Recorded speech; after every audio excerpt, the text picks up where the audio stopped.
तो सारे बच्चों, चाहे पहली क्लास से लेके 12वीं तक हो, फर्स्ट टू 12th हो, चाहे आप अभी क्या हो, कॉलेज में आने वाले हो, आपने 12th का पेपर दिया है, और चाहे आप कॉलेज में हो, चाहे कॉलेज पास आउट हो चुके हो, न्यू एजुकेशन पॉलिसी आई है। न्यू एजुकेशन पॉलिसी 5 बंदों की टीम में लगी आपकी। नीचे मैं वीडियो का डिस्क्रिप्शन दूंगा जिसमें 5 बड़े बड़े एचआरडी मिनिस्टर, आपका एजुकेशन मिनिस्टर, जो स्कूलिंग मिनिस्टर्स होते हैं, प्लस जो आपके हायर एजुकेशन को AICTE होता है, सब ने मिलके एक पूरी न्यू एजुकेशन पॉलिसी निकाली है। यह पॉलिसी इंडिपेंडेंट गवर्नमेंट इन सबसे अलग है, एजुकेशन के ऊपर बेस्ड है। अब इस पॉलिसी में हुआ क्या है, देखो इस पॉलिसी के अंदर पूरा नया एजुकेशन सिस्टम आया है, पूरा जिसे बोलते हैं ना रिवॉल्यूशन हो गया पूरा एजुकेशन सिस्टम का। तो पहले आपको थोड़ा हिस्ट्री में लेके चलता हूं, जो मैं अपनी लाइफ में टीचर बना था कि बच्चों को असलियत में नॉलेज दूंगा, उन्हें रट्टा नहीं करवाऊंगा। पर पेरेंट्स आते थे, सर आपने जो इसे तरीका बताया, सर वो तरीका बहुत ही बेसिक था, इसे रटवाओ, इसको बुक का रटवाओ, इसको जो यू लाइक में लिखा हुआ है वो रटवाओ, इसको जो प्रदीप में लिखा हुआ है, जो बड़ी बड़ी क्या बोलते हैं आपकी लखमीर सिंह में लिखा हुआ है वो रटवाओ, क्योंकि इसकी स्कूल वाली मैम है वो मान नहीं रही है उस आंसर को जो आपने आंसर बताया। क्योंकि आपका आंसर बहुत सिंपल है, क्योंकि आमिर खान वाली आपने देखी होगी 3 इडियट, उसमें क्या होता है कि आप जब पूरा रट्टा वाला लिखते हो तो एक अच्छा इंप्रेशन पड़ता है, और वहीं जो बच्चा सिंपली एक्सप्लेन कर रहा होता है एग्जाम्पल के साथ, डायग्राम के साथ, वो बच्चा कुछ भी नहीं होता उसके सामने, उसके नंबर कम आ रहते हैं, उसे एवरेज स्टूडेंट बनाया जाता है और उसकी क्रिएटिविटी को बर्बाद कर दिया जाता है। क्योंकि जो रटने वाला अच्छा है वो दिन रात यू लाइक रट रहा है, दिन रात बुक्स रट रहा है यार, और टीचर का वो फेवरेट हो जाता है क्योंकि उसी का आंसर, टीचर को दिमाग ही नहीं लगाना पड़ता, बस अपना आंसर है जो उसने लिखवा रखा वो लिखा हुआ है, चेक करो। 8 तक तो यही हो रहा था और उसके बाद 9 10 में भी यही चीज अपनी हो गई थी। कोई फायदा ही नहीं था बुक का, कोई फायदा ही नहीं था कि बंदे की नॉलेज क्या है, कुछ नहीं। अगर आंसर सही है, इससे मिल रहा है तो ठीक, नहीं तो कुछ नहीं। लाइफ में बना टीचर कि यार बच्चों को नॉलेज दूंगा, एक्सपेरिमेंट करवाऊंगा, पर रोज स्कूल वाले कभी ये एग्जाम, कभी वो एग्जाम, कभी ये एग्जाम, कभी आज एक्स्ट्रा क्लास, बच्चा थक गया है, बच्चे की कोई लाइफ स्किल ही नहीं, बच्चे का कोई क्या बोलूं यार, कुछ उसका वजूद ही नहीं था बच्चे का। जो उसको स्कूल वाले बता रहे वो बता रहे, ऊपर से पेरेंट्स उसके ऐसे, कोई मतलब नहीं। सर हमारे बच्चे के नंबर आने चाहिए, चाहे रटवा के लाओ, चाहे उसे मार के लाओ, पर उसकी क्रिएटिविटी काट डालो, क्रिएटिविटी उसकी मार डालो। मतलब ऐसे पेरेंट्स को क्या बोलूं मैं, उनके लिए कोई गाली इस दुनिया में, सारे शब्द कम है उनके लिए, क्योंकि वो रट्टा अपने बच्चे को रोट लर्निंग पे करवा रहे थे। पर अब उनको मिलेगा लंबा सा एक बहुत बड़ा ठेंगा, क्योंकि इस एजुकेशन पॉलिसी में रटने को साफ साफ मना किया है। आपकी जो एक्सपेरिमेंट है उनको आगे रखा है। ये आपको फोटो दिख रही होगी जिसके अंदर जो ट्रेन का इंजन है वो आपका एक्सपेरिमेंट लर्निंग है, उसके पीछे क्रिएटिव थिंकिंग, क्रिटिकल थिंकिंग, और उसके पीछे जो आपका बेसिक नॉलेज होता है, कोर नॉलेज होता है, उसको बढ़ाया गया है। तो मेरी दिल से मतलब शुक्रिया है, मतलब इतने हम लोगों ने मैसेज किए, पूरे बच्चों से हमने मैसेज करवाए कि सर कुछ रिवॉल्यूशन लाए, कुछ सजेशन दिया कि एग्जाम पैटर्न में चेंज करो, पर फाइनली उसका एक रिजल्ट आया है। और मैं एक अपने स्टूडेंट को थैंक्स बोलना चाहूंगा क्योंकि उसने मुझे ये वीडियो सबसे पहले शेयर की, जो 42 मिनट्स की वीडियो है, जिसमें 5 बड़े बड़े मिनिस्टर्स ने बैठ के, एजुकेशन के जो हेड ऑफ द डिपार्टमेंट है, उन्होंने सारा पूरा बताया कि क्या पॉलिसी है। अब इस पॉलिसी में इतने पॉइंट्स हैं कि पूरा का पूरा आपको 2-3 घंटे तक मैं अच्छे से समझाता रहूं, क्योंकि उन्होंने तो एक एक लाइन में समझा दिया है, पर मैं आपको मेन बातें बता रहा हूं जो हुई है। सबसे बड़ी बात, सबसे पहला point, multiple education learning, multiple subject learning पे फोकस किया गया है। चाहे आप 6th में हो, चाहे आप 7th में हो, चाहे 8th में हो, चाहे आप कॉलेज लाइफ में हो। पर अब क्या होगा कि मान लो कि आप इंजीनियरिंग कर रहे हैं, फिजिक्स पढ़ पढ़ के बोर हो गए, तो आपको फिजिक्स के साथ एडिशनल सब्जेक्ट कौन सा मिलता था बच्चों को? फिजिक्स के साथ एडिशनल में मिल जाता था फ्लूइड मैकेनिक्स, मैथमेटिक्स, केमिस्ट्री। पर अब बंदा फिजिक्स के साथ साथ, अगर मेरा मन, मैं अपनी लाइफ में अगर चाहता हूं मैं गिटार सीखना, म्यूजिक की तरफ जाना चाहता हूं, तो मुझे फिजिक्स के साथ एक मुझे एज अ सब्जेक्ट मिल सकता है म्यूजिक का। बच्चे अगर कोडिंग में अच्छा है तो 6th क्लास से ही वो कोडिंग को ऑप्ट कर सकता है। वो चाहे तो जो अपना सब्जेक्ट है उसको रिमूव करवा सकता है और उसकी जगह कोडिंग ऐड कर सकता है, और ऐसे ही क्रिएटिव सब्जेक्ट अपने लाइफ में ऐड कर सकता है। जो बोलते थे 10 तक आपको रुकना पड़ता था अपनी फेवरेट स्ट्रीम लेने के लिए, पर वो चीज हट जाएगी, 9 से ही आपको स्ट्रीम मिलेगी। सबसे बड़ी बात, उसके बाद आप पहले क्या होता था, साइंस है, कॉमर्स है, हमने बांट रखा था। साइंस वाले कहीं का अपने आप को चौड़ समझते थे, पर कहीं बेचारे होते नहीं थे, क्योंकि उनको पढ़ाया इतना जाता था, रटवाया इतना जाता था। आर्ट्स वालों को लगता था पता नहीं हमारे साथ क्या हो रहा है। पर अब क्या होगा, एजुकेशन फॉर ऑल में कोई मार्क्स नहीं देखे जाएंगे।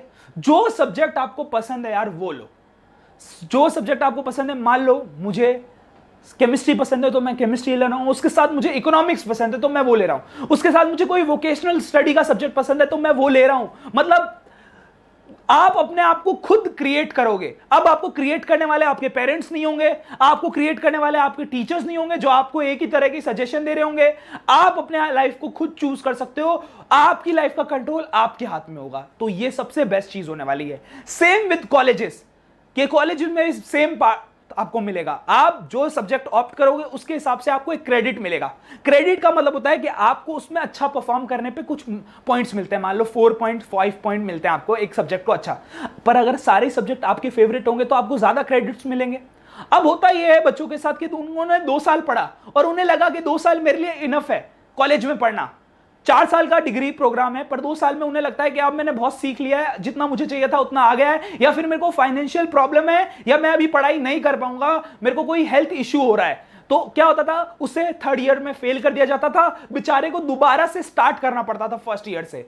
पर अब आपके जो मार्क्स जो है उनका सिस्टम हटा के क्रेडिट सिस्टम डाला गया है। मतलब आप जो जो सब्जेक्ट क्लियर करते हो उसका एक आपको क्रेडिट मिल जाएगा। मान लो आपके पास 5 सब्जेक्ट है 1st ईयर में, ठीक है, तो आपको उनको सबके क्रेडिट मिल जाएंगे, किसी का 4, किसी का 5, किसी का 6, किसी का 4। इस तरीके से आप सारे क्रेडिट को अपने पास रख सकते हो। और उसके बाद क्या होगा, मान लो आपने 1 साल पढ़ाई नहीं की, 2 साल पढ़ाई नहीं की, 3 साल पढ़ाई नहीं की, कोई कार आप जॉब कर रहे हो, आपने 2 साल जो पहले पढ़ाई कर रखी थी उसके क्रेडिट आपके पास रहेंगे। वो एज आपके डिजिटल लॉकर ऐप जो है उसके अंदर आपके डिजिटल लॉकर में रहेंगे, वो सारे आपके, सारा ऑनलाइन हो जाएगा। ऑनलाइन में आपके क्या होगा, सारे क्रेडिट शो हो रहे होंगे। तो आप कहीं पर भी जाते हो तो आपको दोबारा 1st ईयर से स्टार्ट करने की जरूरत नहीं है, दोबारा 2nd ईयर से स्टार्ट करने की जरूरत नहीं है।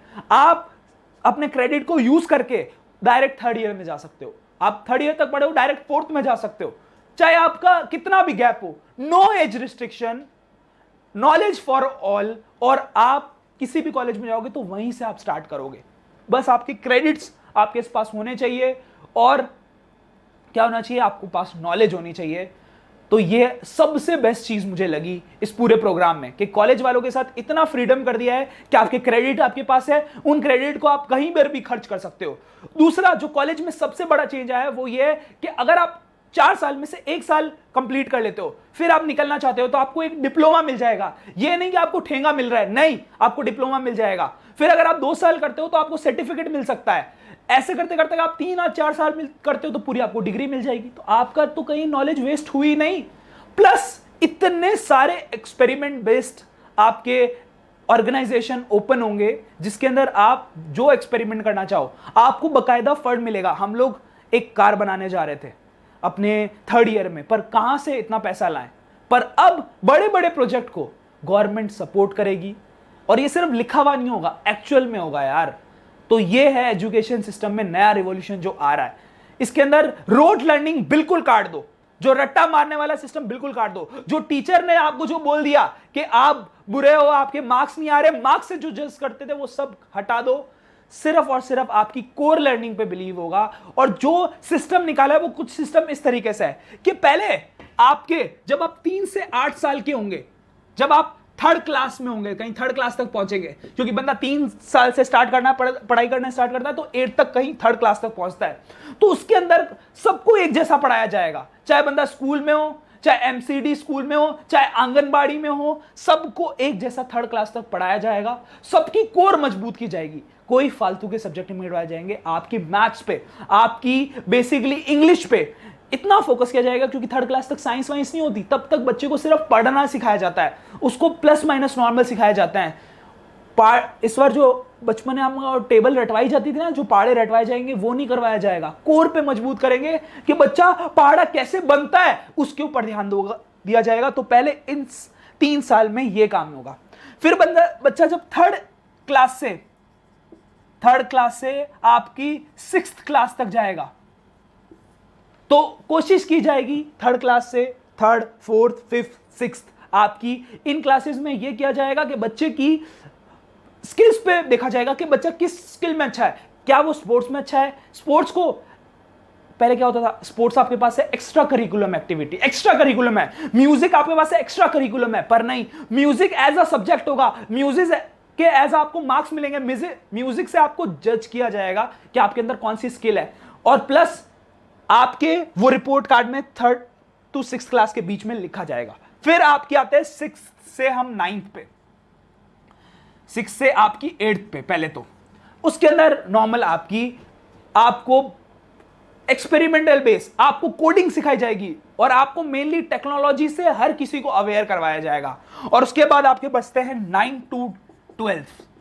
जो पहले होता था ना 11 12 में आपको अपना अच्छा सब्जेक्ट मिल रहा है जो आपको चाहिए, पर अब वो 9 से स्टार्ट किया जाएगा, जो आपको फेवरेट है, लोग किसी की नहीं आपको सुनने की जरूरत, उस करियर में अपना आगे बढ़ो। तो इस तरीके से होगा। टोटल आपके ये 18 ईयर्स का प्लान है, जिसमें आप 3 साल से लेके 8 साल तक 3rd क्लास में जब तक रहोगे उसका एक अलग प्लान है। सबको एक जैसा पढ़ाया जाएगा ताकि कोई किसी में भेदभाव ना हो और सबकी कोर मजबूत हो।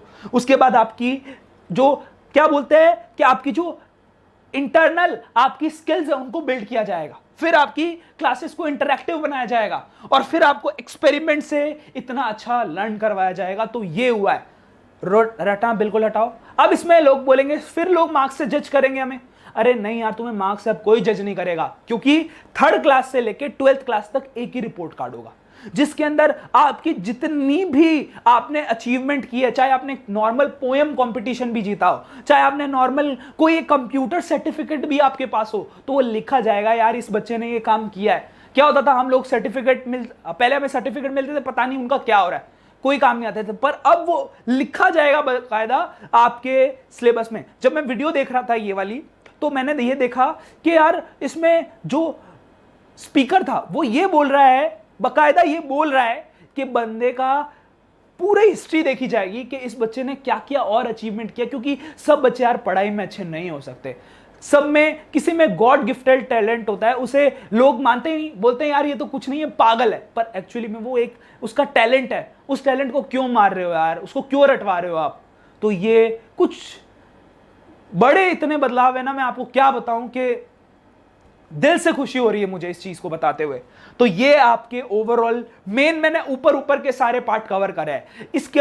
इसमें बहुत अंदर डेप्थ तक चेंजेस आए, पर ऊपर के जो बड़े चेंजेस है, जैसे 3rd क्लास तक एक ही जैसी पढ़ाई, फिर 6th क्लास तक आपकी कोर मजबूत करना, फिर आपको 6th क्लास से ही एक्सपेरिमेंटल बेस आपको कोडिंग बेस्ड टेक्नोलॉजी की तरफ आगे ले जाना, और उसके बाद 9 से 12 तक बिल्कुल आपको प्रैक्टिकली इंप्लीमेंट करना, मतलब प्रैक्टिकली आपको पूरा स्ट्रॉन्ग बनाना, और आप जो प्रैक्टिकल दुनिया में नॉलेज लगती है वही। अब कुछ बातें हैं जो उन्होंने और एक्स्ट्रा बताई, जैसे कि बोर्ड्स को उन्होंने बोला कि पूरा का पूरा ऐसा बना देंगे कि बोर्ड्स का डर ज्यादा होता है, पढ़ाई लोग करते नहीं है, टीचर्स डरा डरा के बच्चों को बहुत बुरी तरीके से परेशान करती है, ये टेस्ट वो टेस्ट। पर ये सब खत्म करके हो सकता है कि आपका बोर्ड पूरा का पूरा एमसीक्यू बेस हो, वो आपके ऊपर आ कि आप एमसीक्यू वाला देना चाहते हो या सब्जेक्टिव वाला देना चाहते हो, वो आपके ऊपर होगा। क्योंकि हर इंसान, ये इंडिया में पहली बार हो रहा है कि बच्चे के ऊपर होगा कि वो एमसीक्यू वाला देना चाहता है या वो सब्जेक्टिव देना चाहता है। और दूसरा, सब्जेक्टिव में भी जो आपका आंसर होगा ना